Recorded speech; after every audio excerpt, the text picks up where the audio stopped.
इस समय United nation में एक अलग ही हंगामा मचा है। हालात तो ऐसे हैं कि दुनिया के ज्यादातर देशों को यूनाइटेड नेशन के काम करने के तरीके पे भरोसा ही नहीं रहा। इसी बीच सिंगापुर ने एक बार फिर से आवाज उठाई कि ब्रिटेन को अपने यूनाइटेड नेशन के सीट को छोड़ देना चाहिए और यह सीट भारत को मिलनी चाहिए। सवाल तो यह भी है कि आखिर ब्रिटेन के पास में यह सीट है ही क्यों, जबकि भारत एक बड़ा देश है। संकट के समय में भारत ने पूरी दुनिया की भूख मिटाई। दुनिया के तमाम गरीब देशों को भारत ने खाद्य सामग्रियों के राहत पैकेज दिए। भारत ने वह सारे काम किए जो यूनाइटेड नेशन के किसी स्थायी सदस्य को करना चाहिए, लेकिन ब्रिटेन ने ऐसा कुछ नहीं किया। हालांकि भारत के सीट के अलावा यूनाइटेड नेशन में एक और ऐसा मुद्दा है जिसने दुनिया के सभी मुस्लिम देशों के बीच में एक बहुत बड़ा हंगामा मचा रखा है।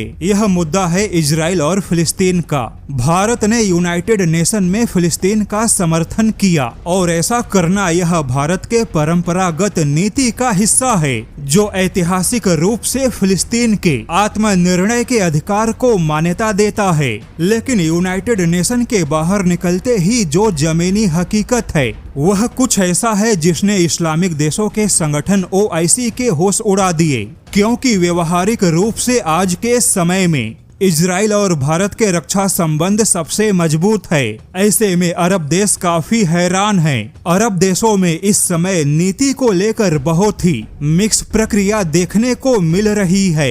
एक और अरब देशों को यह समझ नहीं आ रहा कि भारत फिलिस्तीन के पक्ष में वोट देता है, भारत फिलिस्तीन के अधिकारों की बातें करता है, लेकिन व्यवहारिक तौर पे रिश्ते इजराइल के साथ मजबूत कर रहा है जो किसी एक गुट पे निर्भर नहीं है और ना ही कोई गुट भारत को डरा या धमका सकता है। यहाँ तक कि अरब जगत के जो ताकतवर मुस्लिम देश हैं, वह भी भारत को लेकर कुछ बोलना नहीं चाहते। और हैरानी की बात है कि भारत और इजराइल के बीच में इस समय अरबों डॉलर का व्यापार है और यही व्यापार इजराइल की बहुत बड़ी ताकत है। हालांकि कुछ अरब देशों ने भारत और इजराइल के व्यापार को इजराइल के युद्ध करने की क्षमता को फंडिंग माना। यह बिल्कुल वैसा ही है जैसा कि ट्रंप कहते हैं, भारत रूसी तेल खरीदेगा तो इससे रूस ताकतवर होगा और यह एक तरीके से युद्ध को बढ़ावा देने की फंडिंग है।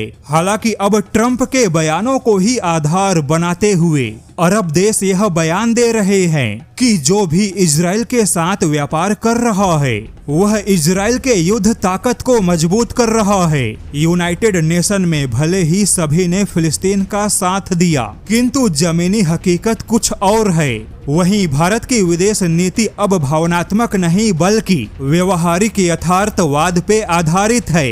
भारत फिलिस्तीन के मानवीय मुद्दों को नजरअंदाज नहीं करता, लेकिन इसी के साथ भारत अपने राष्ट्रीय हितों को और रक्षा आवश्यकता को भी प्राथमिकता देता है।